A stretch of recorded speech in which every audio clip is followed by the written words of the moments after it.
Hello, hello, hello, and welcome to Guinea Garden Rescues. Guinea Garden Rescue, but the Guinea Garden Whispers podcast. So, we started off introducing the rescue and the podcast in the last episode, and as you know, I did not get through it all because guinea pigs are obviously very, very, very informative, and there is a lot to know, clearly. So we're going to finish off that now for the second episode. So we're split into part 1 and part 2, clearly. Right, so to kick this one off, before we get started, don't forget, if you want to support us or know anything else or have a look at what we do, www.guineagarden.co.uk is the web address, or if you need to get in contact with us, Guinea Garden Rescue at gmail.com. Very easy to remember, so make sure that you get on that, get checking us out, send us the emails, let us know. Right, so to start off with, I'm going to go through getting to know guinea pigs, basically. That is going to be our first part to this podcast. So, some essentials to know for owners and potential adopters, because I think this gets looked over so much. People just think, and I know I did it when I first got guinea pigs. I didn't think, I was like, oh, a cage, that'll do. Oh, food from the shop, that'll do. And I didn't really know what I was doing. So I think it's so good to be able to go through this and share what I've learned over the years and share that with you all, so that you have better know than I ever did. So, housing, we're going to start on housing. So, guinea pigs need a spacious enclosure, and they need enough room to be able to move freely. So, that is typically a minimum of 7.5 square feet for 1 or 2 guinea pigs. So, realistically, boars need more room than sows. That is really crucial to remember as well. And you can never be too big. The bigger, the better. If you can do a huge setup, that is always going to be better than sticking with the minimum. The minimums are there as exactly that, as a minimum. It doesn't mean that it has to be that size.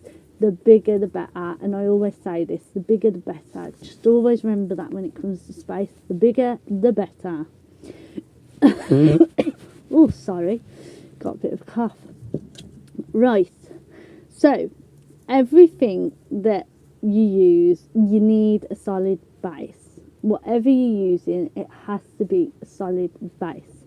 So it's not that common over here now, but other countries, wire bases can be quite popular, or litter trays with gapped flooring can be quite popular.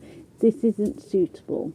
They could get their feet stuck in it, their toes stuck in it, their nails stuck in it, and cause injury, and it can be sore, it can cause foot issues, it can cause so many problems. It's just not worth it. So we want a completely solid base. Always have a solid base. And obviously with a secure lid and ventilation. So obviously some cages will have a clear, like, plastic front or glass front. You have to make sure that it's got ventilation. So it must have an open top or wired top or something. Also be cautious of the fact that not a lot of guinea pigs do jump high, but guinea pigs can jump high. And I have a lovely story of a lovely guinea pig who was named Blaze, who got all my females pregnant, not once, or not all of them, but he did a good job at it, not once but twice in the early days. Learnt my lesson, really did, because if any of you know the CNC grids, so for guinea pigs, typically you use one grid in height. I did that, and I had the ladies set up, not next door, but within a good reach. Like you know, it was a stone throw away. And he jumped over this one CNC and got in with my ladies and jumped over their one CNC. And I ended up with some pregnancies because of it. So I learnt my lesson from that. I did 2. Now, 2 in height is recommended for rabbits. I've got giant continentals and they don't jump over 2. Do you think this stopped Blaze? Oh no, it didn't stop Blaze. Blaze managed to get over 2 grids by a jump and climb sort of thing. Got over, got in with my ladies again, and did it a second time. So after that, he had to have his own enclosure with a lid on because he couldn't be trusted. That is the only guinea pig in hundreds and hundreds of guinea pigs that I've had that have jumped and got over like that.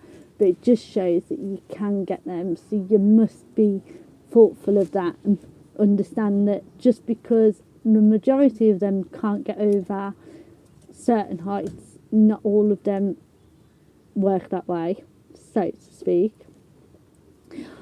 And obviously seems a bit sort of obvious, but some people just don't know it. So providing plenty of clean, absorbent bedding. So this can be hay, paper-based bedding, fleece liners, anything like that. I do recommend, if you use fleece liners though, that you have an absorbent layer under it. The proper ones, the expensive ones like Guinea Daddy, oh, I'm being nibbled at now. The expensive ones like Guinea Daddy genuinely are, they have the absorbent layers within the fleece, so you don't need to have an absorbent layer under the fleece necessarily. However, if you're using standard fleece or fleece that isn't made specifically for pet care, you will find that they do not have an absorbent layer within the fleece, so you need to make sure you provide it. It can be puppy pads under the fleece, or it can be newspaper, anything like that. My preference used to be puppy pad right at the bottom and newspaper over the top of the puppy pad, or paper-based bedding under it with the fleece on top, and that genuinely did the trick. So, guinea pig's diet. So a diet should consist mainly of hay. So this is like 85% of their diet. So this is a crucial part of their diet and really, really needed. They must have hay, and you will be surprised how many times I've come into contact with surrenders where they haven't been provided hay because they thought it was more of a treat other than an essential part of their diet. So hay essentially makes their gut work. It is what makes their gut work. Without hay, their gut might stop working and they'll end up in GI, and if they get into GI, they could potentially die. So hay is that crucial. They must have hay in their diet. If you were to give them one food item, you give them hay.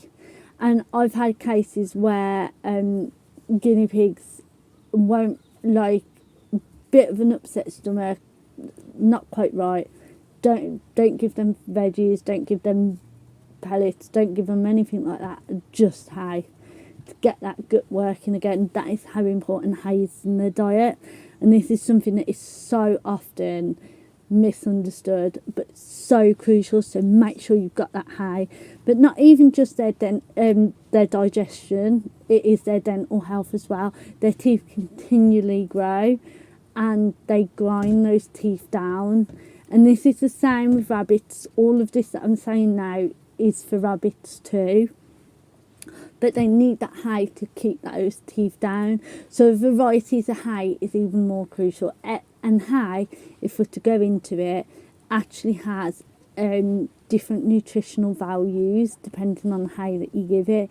And the dry rate also plays a huge part in the nutritional value. So making sure that they get a variety of hay essentially is essential, because if you give them the same hay all the time, it might be too soft, it might not have enough nutrition in it. So it's really, really good to keep changing the hay and make sure they've always got different hay. So pellets, let's talk about pellets. So the pellets are formulated specifically for guinea pigs, and this is important. Guinea pigs cannot make vitamin C. They are like us. We need to eat vitamin C, so do guinea pigs. So pellets are formulated with a specific amount of vitamin C, enough to keep them healthy. And so pellets are really, really important for their diet. Now, where people go wrong with pellets is they often give them way too much. One guinea pig should have an eighth to a quarter of a cup of pellets. So if you think about a cup, not a mug, a small cup, it's an eighth of that. It's literally a handful of pellets, and that is all one guinea pig needs for one day.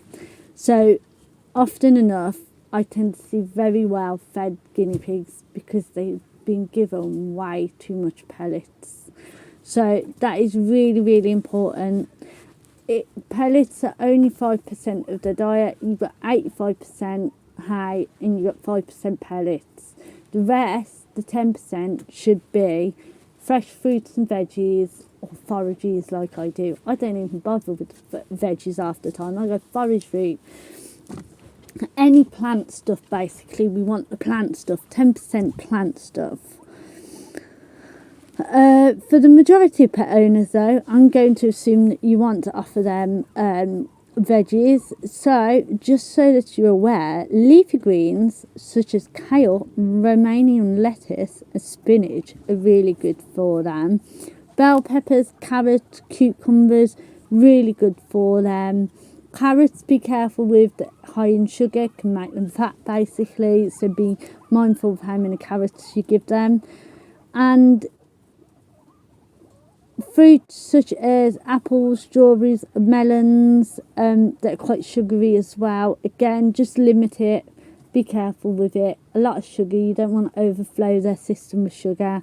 That's why leafy greens are really, really important and really good to give. Water next. So pretty simple. Give them clean, fresh water at all times. Hay and water is the two things that they should always have access to. Always. They should always have hay and water. Some guinea pigs are used to bottles, some water bowls. Just monitor them and see what they're used to. Right, a bit on socialization. So what is really important is they thrive. They don't like other guinea pigs. They thrive. I cannot stress this enough to people. The amount of time people want to adopt just one guinea pig is absolutely ridiculous. They thrive. They absolutely flourish with their own kind. Humans do not talk guinea pig, do not behave in a guinea pig way, do not interact with guinea pigs the same way guinea pigs interact with guinea pigs. Humans are not a good cage mate for guinea pigs. They are highly social animals and they are hierarchy animals. They have a hierarchy system. They do not have a hierarchy with a human. Humans are prey, humans are predators, guinea pigs are prey. They're aware of that. There is never going to be a hierarchy because we are not guinea pigs. It is so, so crucial that guinea pigs have their own company. The best recommendation for guinea pigs is that they are in pairs usually. Girls usually you can get more. Obviously, I do a lot of rehabilitation work. I can break the rules sometimes with boys being in trios or more. But typically, especially if they've never lived together or they don't know each other or they're already bonded as a pair, you want to stick to pairs 100%. But obviously we can touch on pairings and bondings and all of that in another episode. So also really important to mention, because you'll be shocked again in rescue how many times I end up picking up the pieces for pregnant guinea pigs. They must be neutered or spayed to live with the opposite sex. They will get pregnant otherwise. They will. It is inevitable. And they do it very quickly. It is 3 months and they could get pregnant straight away after. The separation has to happen before they give birth because they will get pregnant again. So it is essential that if you have a bonded pair, that they are both males or they are both females. And obviously part of their socialization is with humans, so spending time every day interacting with your guinea pigs will help your guinea pigs to build trust with you and strengthen your bond with them. So listening to your voice, getting to know who you are, your smells, your interactions, your routines will strengthen your bond and do wonders. And they can be best friends with you, but you are not a replacement for another guinea pig. Right, so let's talk a little bit about exercise and enrichment now.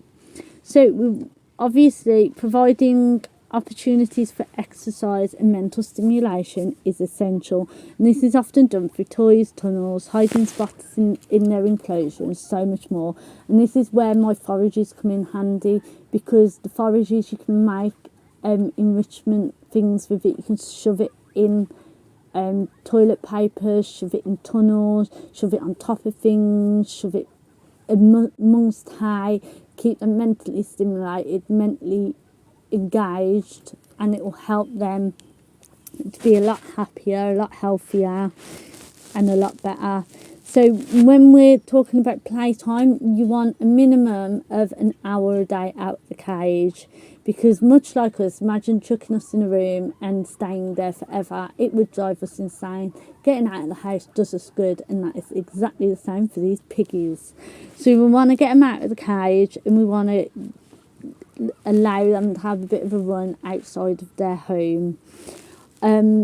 Big side note, foxes will jump in and take them during the day, so make sure it's secure, make sure that they are supervised, and make sure that if they are in a secure thing, that it is fox proof, because foxes will break in and get into places even when you don't expect it.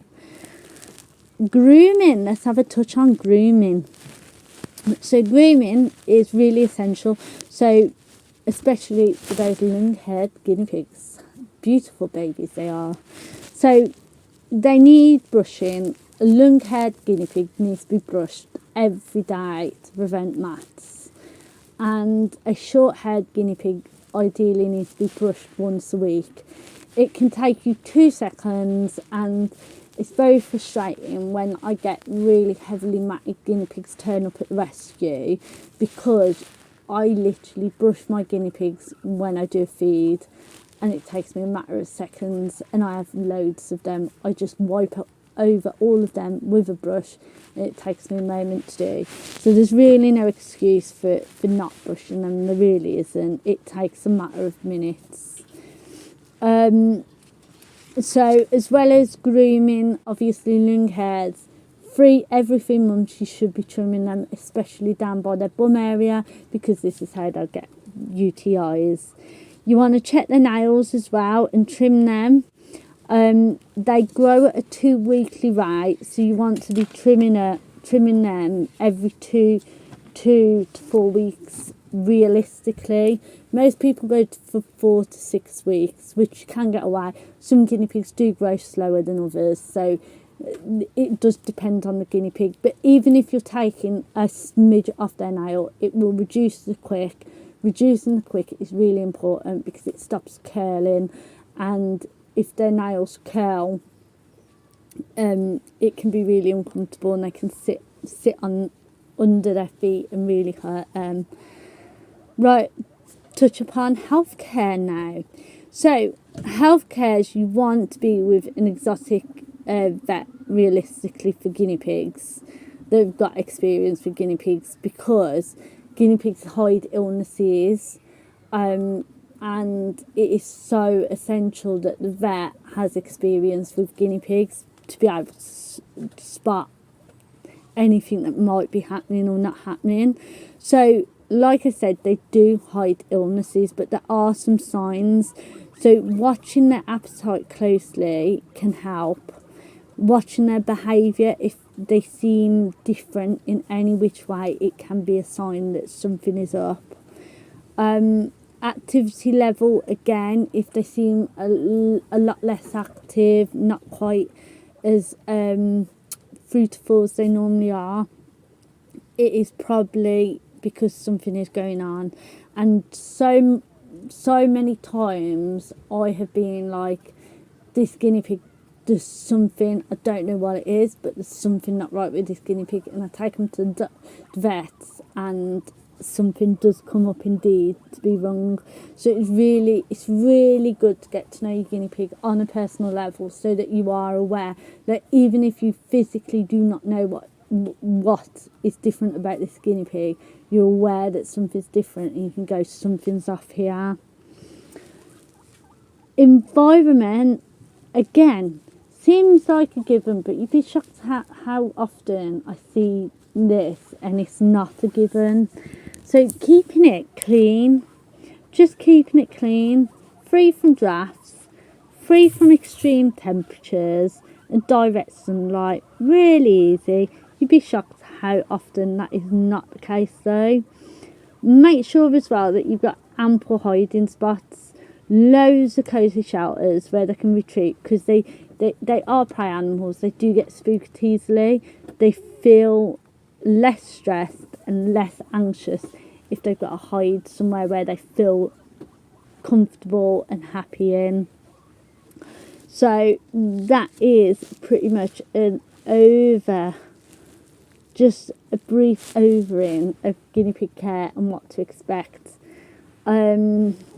Again, this is possibly a lot longer than I thought it was going to be, but we'll quickly discuss some common misconceptions now. So one big misconception is that guinea pigs are low maintenance pets and they don't require much care. Actually, that is not true. So pet care is insane for guinea pigs. Their housing has to be huge. So many people think that they can put them in a cage and that's it. They need proper housing, big housing. People don't understand their diet often enough, as sort of I've touched upon before. And people don't understand sort of the social side of them, massively don't understand the social side of them, and don't understand how complicated, complex, tiring bonds can be, so to speak. Veterinary care, again, they're not low maintenance because you have to be on the ball with them, because they do hide illnesses, and you have to know them very intimately and understand their behaviours and know who they are as guinea pigs to be able to pick up if something is wrong. So obviously we do try and sort of spread this message, and we do educational bits and bobs, and we have resources and help to try and sort of show everyone that they're not actually that low maintenance and that they do actually require a lot of commitment and care. So another misconception is that guinea pigs can live alone and they don't need companionship. So we've touched upon this again. That is absolutely not true. So we try and educate owners on the fact that companionship is so essential for guinea pigs. So when they don't have access to other guinea pigs, they can get lonely, they can get depressed, and it does lead to behavioural issues. So it is so important that they have access to other guinea pigs. So pairs or small groups is the best. Females absolutely thrive in herds, absolutely thrive in them. So another misconception is that guinea pigs can eat any fruit and veg, and in unlimited quantities. And this, again, as I've mentioned, is absolutely untrue. Some veggies, such as apples and that, have a lot of sugar in, and their intake does need to be monitored. Definitely, if you're unsure, ask away or mention it or Google it even. Another misconception that we get a lot of is that they don't need regular vet checkups. Like I said, they hide illness. They need vet checkups. Even if you don't think there's any issues, it is good to have like 6 monthly checkups just to make sure that there's nothing going on. It is really common to see teeth issues that haven't been picked up on because people aren't checking regularly and checking their health regularly. There is also things like respiratory infections, parasites, fungal infections, mites and everything that is really, really popular and often doesn't get picked up on because people aren't checking or doing vet trips enough. So, and last but not least in the misconceptions is guinea pigs are suitable for children. Guess what? They are definitely not suitable for children. So children can handle guinea pigs. My children handle the guinea pigs here, and they're taught how to handle guinea pigs. And again, handling is something that often goes under the radar with a lot of owners. They're prey animals. They're actually terrified of being picked up. You have to secure them and make them feel secure when you pick them up. Otherwise, you could lead to traumatising them. And because of this, often children, if adults don't know, children aren't going to know. But children can be a bit more rough and less understanding of animals anyway. And obviously, I will always rehome to a child family, but the children have to be age appropriate with responsibilities, and they have to be educated as much as parents. And ultimately, it is the parents' responsibility to take care of that life, not their children's at all. It would be like asking a child to look after a child. You just wouldn't do it. Right, so I'm going to quickly finish up because this took a lot longer than I thought again. I was going to quickly run through some tips, but I think we might just do a whole new episode on tips at some point. So I'm going to leave it there, and we shall quickly run through some Q&As. I think we might go over a little bit. I do apologise. So last time I said send me in some questions. Send me in questions and let's hear your questions and that, and I'll answer them on the podcast, which is what I'm going to do now. So Ava got in touch. Ava said, "Hi, I got a new guinea pig about 5 days ago. She hasn't been eating veggies very much for the past 2 days. It seems like She hasn't touched any of her food at all. Should I go ahead and purchase some critical care and start ring feeding her? I'm setting up a vet appointment sometime within the week. Right, so to Ava, yes, 100%. If they're not eating, force that critical care down them. Their digestive system relies so heavily on getting food into their body at regular intervals throughout the day. This is why they constantly forage, why they're constantly eating, why they're constantly eating hay, and why you should always have hay at the very least available to them, because their digestive system constantly needs that food going through them. If they don't have that food going in them, it can cause status, which is basically where their system stops working. If their system stops working, it will lead to death if you don't get it up and running really quickly. So critical food straight down all the way. Get that food down that guinea pig 100%. Force it down one way or another, because her system or his system will stop, and it will be life threatening. So definitely get that critical care. If ever your guinea pig stops eating for whatever reason, first port of call, critical care always. Don't ever doubt yourself getting critical care down them. So, and I hope she gets better soon, or he gets better soon, and I hope it goes well. Thank you for messaging though, Ava. The next question was off Gabby, and Gabby said, what should you do if you suspect a guinea pig is pregnant? My answer to that, Gabby, is pretty much nothing. They are really efficient animals. There's a reason they thrive, a reason why they mass produce, and if you had a load of them together, they would give birth constantly. There is a reason for this, because they're good at what they do. They're good at having babies. So basically, I've never come across a mum that has been a terrible mum and anything's and I've had to intervene in any which way. Don't handle them.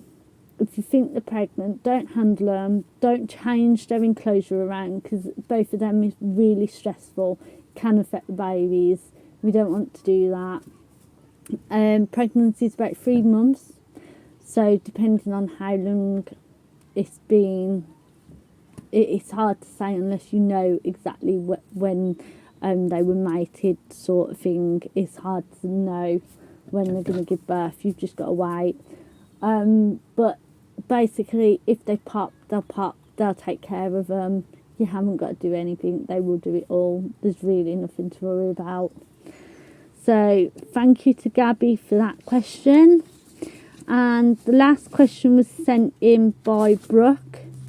And Brooke said, help.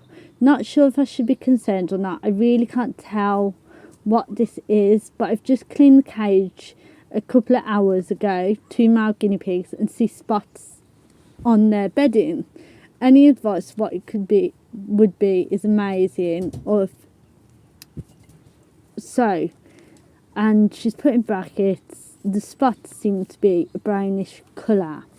So she did send a photo as well, and it was just a yellow mat with 2 brown spots. Nothing to worry about. That is just wee. Basically, they have calcium deposits in their urine, and calcium deposits obviously get deposited on the surfaces that they're on. It is literally just urine. Nothing to worry about whatsoever. The only time I would worry with such a thing is if it had blood in it or anything like that, or if it was a really funny colour. But brown is absolutely fine. It's just they have a lot of their calcium comes out and gets deposited. And if you've ever had a plastic cage base that turns white, that is exactly the same thing. That is the deposits on the cage base. So, right, I'm going to leave it there. And I'm going to thank you all for tuning in to the second cast. I look forward to doing the third one. And before I go, I'm just going to mention that if you'd like to get involved, see what we do, see how you can support us or how you can do anything with us, then jump on to www.guineagarden.co.uk. Really easy to remember, all the info you need on there, and these podcasts will be on there as well. So get looking on there, and there's regular written updates on there as well. There's a lot going on, so make sure you jump on and you get to get on the website, get on it. If you want to get in contact with me, you can do so. Another easy one to remember, Guinea Garden Rescue @gmail.com. And I will see you for episode 3 at some point. And again, massive thank you for listening. And if you can support us, we really do appreciate it. See you next time.